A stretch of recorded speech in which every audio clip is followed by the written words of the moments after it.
विष्णु भगवान की जय। बोलो माता लक्ष्मी की जय। प्यारे दोस्तों, धार्मिक कथाएं चैनल में आपका हार्दिक स्वागत है। दोस्तों, आज मैं अपनी वीडियो में लेकर आई हूँ बृहस्पतिवार की व्रत कथा। दोस्तों, इस व्रत में केले का पूजन करना चाहिए। कथा और पूजन के समय मन, कर्म और वचन से शुद्ध होकर मनोकामना पूर्ति के लिए बृहस्पति देव से प्रार्थना करनी चाहिए। मेरी इच्छाओं को बृहस्पति देव अवश्य पूर्ण करेंगे, ऐसा मन में दृढ़ विश्वास रखना चाहिए। दिन में एक ही समय भोजन करना चाहिए। भोजन पीले चने की दाल आदि का करें। नमक ना खाएं। पीले वस्त्र पहनें। फलों का प्रयोग करें। पीले चंदन से पूजा करें। पूजन के बाद प्रेम पूर्वक गुरु महाराज की कथा सुननी चाहिए। इस व्रत को करने से मन की इच्छाएं पूर्ण होती हैं और बृहस्पति महाराज प्रसन्न होते हैं।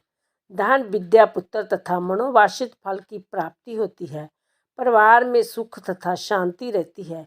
इसलिए जय व्रत सर्वश्रेष्ठ और फलदायक है।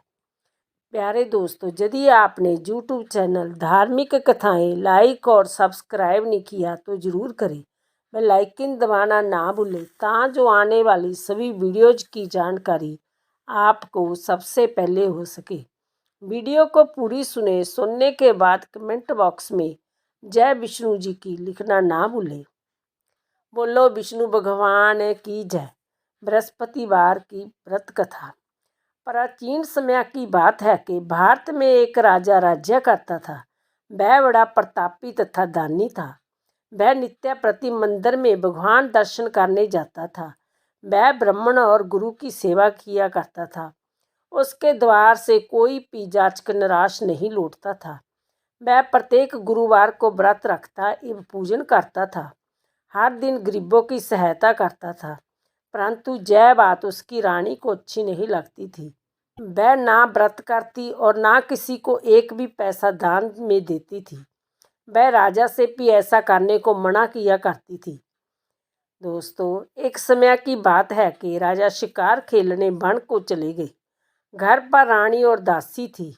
उस समय गुरु बृहस्पति ने साधु का रूप धारण कर राजा के दरवाजे पर भिक्षा मांगी।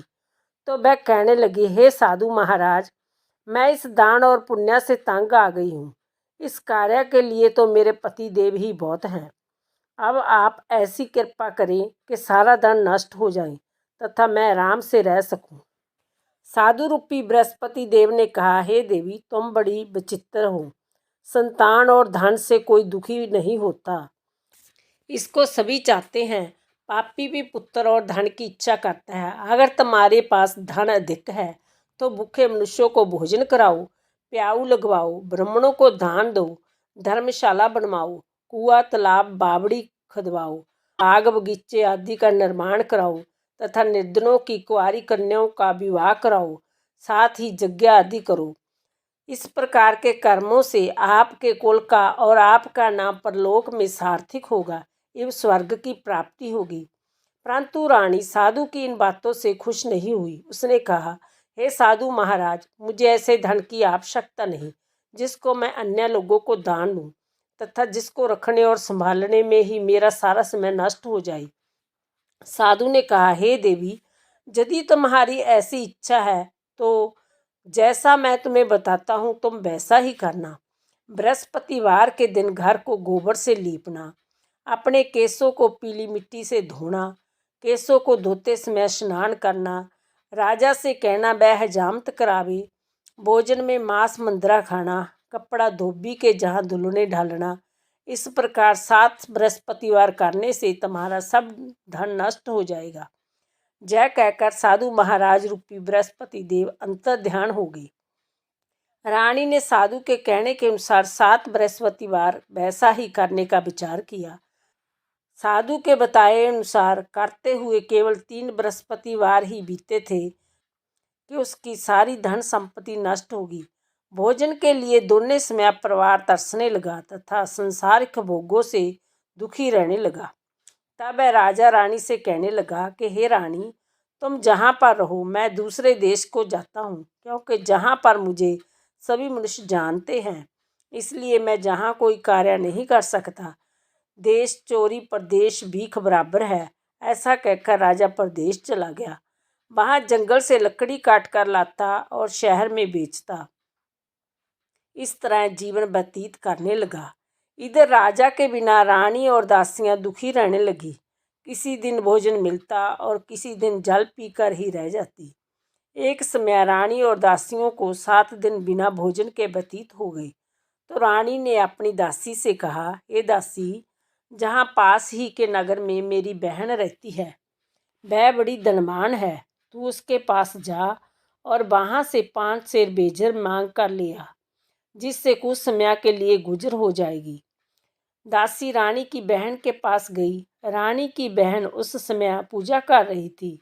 बृहस्पतिवार का दिन था। दासी ने रानी की बहन से कहा, हे रानी, मुझे आपकी बहन ने भेजा है, मुझे 5 सेर भेजर दे दो। दासी ने जय बात अनेक बार कही, परंतु रानी की बहन ने कोई उत्तर नहीं दिया, क्योंकि वह उस समय बृहस्पतिवार की कथा सुन रही थी। जब दासी को रानी की बहन से कोई उत्तर नहीं मिला तो वह बहुत दुखी हुई। उसे क्रोध भी आया। वह लौटकर रानी से बोली, हे रानी, आपकी बहन बहुत ही धनी स्त्री है। वह छोटे लोगों से बात भी नहीं करती। मैंने उससे कहा तो उसने कोई उत्तर नहीं दिया। मैं वापस चली आई। रानी बोली, हे दासी, इसमें उसका कोई दोष नहीं। जब बुरे दिन आते हैं तब कोई भी सहारा नहीं देता। अच्छे बुरे का पता विपत्ति में ही लगता है। जो ईश्वर की इच्छा होगी वही होगा। यह सब हमारे भाग्य का दोष है। उधर रानी की बहन ने सोचा कि मेरी बहन की दासी आई थी, परंतु मैं उससे नहीं बोली, इससे वह दुखी हुई होगी। कथा सुन और विष्णु भगवान का पूजन समाप्त कर वह अपनी बहन के घर आई और कहने लगी, हे बहन, मैं बृहस्पतिवार का व्रत कर रही थी। तुम्हारी दासी गई, परंतु जब तक कथा होती है तब तक ना उठते हैं और ना बोलते हैं, इसलिए मैं नहीं बोली। कहो दासी, क्यों गई थी? रानी बोली, बहन, हमारे घर अनाज नहीं था। वैसे तुमसे कोई बात छिपी नहीं है, इस कारण मैंने दासी को तुम्हारे पास 5 सेर भेजर लेने के लिए भेजा था। रानी की बहन बोली, बहन देखो, बृहस्पतिवार भगवान सबकी मनोकामना पूर्ण करते हैं। देखो, शायद तुम्हारे घर में नाज रखा हो। जय सुनकर दासी घर के अंदर गई तो वहाँ उसे एक घड़ा भेजर का भरा हुआ मिला। उसे बड़ी हैरानी हुई, क्योंकि उसने एक एक बर्तन देख लिया था। उसने बाहर आकर रानी को बताया। दासी अपनी रानी से कहने लगी, हे रानी, देखो, वैसे हमको जब तक अन्न नहीं मिलता तो हम रोज ही व्रत करते हैं। अगर उनसे व्रत की विधि और कथा पूछ ली जाए, उसे हम भी करेंगे। दासी के कहने पर रानी ने अपनी बहन से बृहस्पतिवार व्रत के बारे में पूछा। उसकी बहन ने बताया। बृहस्पतिवार के व्रत में चने की दाल और मुनक्का से विष्णु भगवान का केले की जड़ में पूजन करे तथा दीप जलावे, पीला भोजन करे तथा कथा सुने। इस प्रकार करने से गुरु भगवान प्रसन्न होते हैं, अन्न पुत्र धन देते हैं, मनोकामना पूर्ण करते हैं। व्रत और पूजन की विधि बताकर रानी की बहन अपने घर लौट गई। रानी और दासी दोनों ने निश्चय किया कि बृहस्पति देव भगवान का पूजन जरूर करेंगे। 7 रोज बाद जब बृहस्पतिवार आया तो उन्होंने व्रत रखा। गढ़साल में जाकर चना और गुड़ बीन लाई तथा उसकी दाल से केले की जड़ तथा विष्णु भगवान का पूजन किया। अब भोजन पीला कहाँ से आए? दोनों बड़ी दुखी हुई, परंतु उन्होंने व्रत किया था। इस कारण बृहस्पति देव भगवान प्रसन्न थे।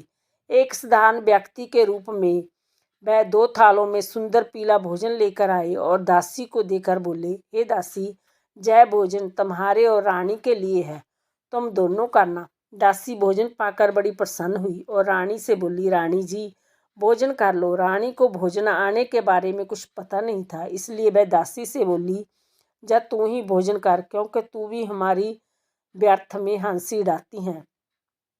दासी बोली, एक व्यक्ति भोजन दे गया है। रानी कहने लगी, वह भोजन तेरे ही लिए दे गया है, तू ही भोजन कर। दासी ने कहा, वह व्यक्ति हम दोनों के लिए 2 थालों में भोजन दे गया है, इसलिए मैं और आप दोनों ही साथ साथ भोजन करेंगी।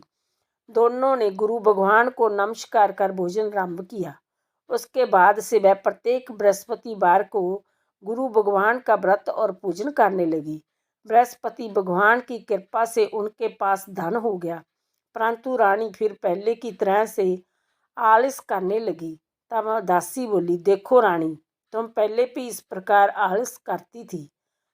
तुम्हें धन के रखने में कष्ट होता था, इस कारण सभी धन नष्ट हो गया था। अब गुरु भगवान की कृपा से धन मिला है, फिर तुम्हें आलस नहीं करना चाहिए।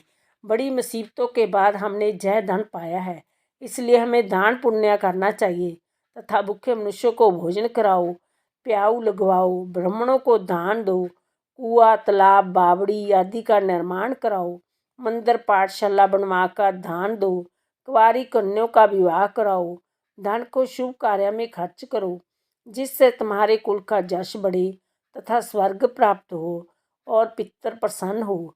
दासी की बात मानकर रानी ने इसी प्रकार के कर्म करने आरंभ किए। उसका काफी यश फैलने लगा। एक दिन रानी और दासी आपस में विचार करने लगी कि ना जाने राजा किस दशा में होंगे। उनकी कोई खोज खबर नहीं है। गुरु भगवान से उन्हें प्रार्थना की और भगवान ने रात्रि में राजा को सपने में कहा, हे राजा उठ, तेरी रानी तुझको जार करती है, अब अपने देश को लौट जा। राजा प्रातःकाल उठा। वह विचार करने लगा कि स्त्री जाति खाने और पहनने की ही साथी होती है, पर भगवान की आज्ञा मानकर वह अपने नगर को चलने के लिए तैयार हुआ। जब राजा प्रदेश गया तो प्रदेश में बहुत दुखी रहने लगा। प्रतिदिन जंगल से लकड़ी बीन कर लाता और उसे शहर में बेचकर अपने दुखी जीवन को बड़ी कठिनता से व्यतीत करता। एक दिन राजा दुखी हो अपनी पुरानी बातों को याद करके रोने लगा।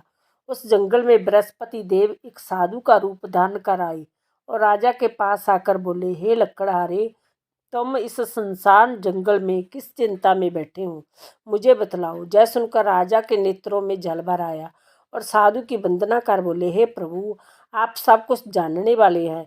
इतना कहकर राजा ने साधु को अपनी पूर्ण कहानी सुना दी।